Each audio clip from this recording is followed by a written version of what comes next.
Hirap sa paglalakad, mag-isang tinungo ni Lolo Simeon ang vaccination center sa Kapitolyo ng Camarines Sur. Kabilang siya sa maraming senior citizen na nais magpabakuna. Makulog ka pag primerong pagtudok. Si Lolo Gerardo naman, bukod sa pagpapabakuna, maingat umano siya sa kalusugan.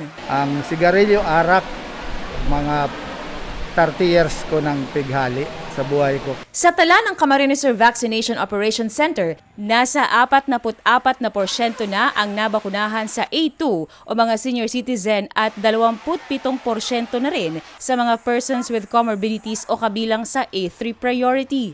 Pero ang mga frontliners sa probinsya, 100% nang nabakunahan. We are having online registration sa camsurvaccine.com.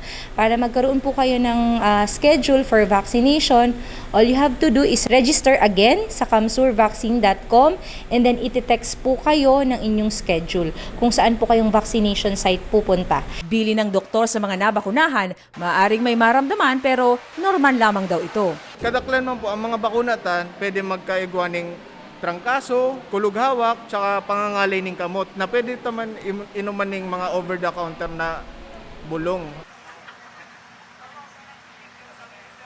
Layunin ng gobyerno probensyal ng Camarines Sur at ang Department of Health ang mabilis sa proseso ng vaccination para tuluyan ng mapigilan ang pagkalat ng COVID-19.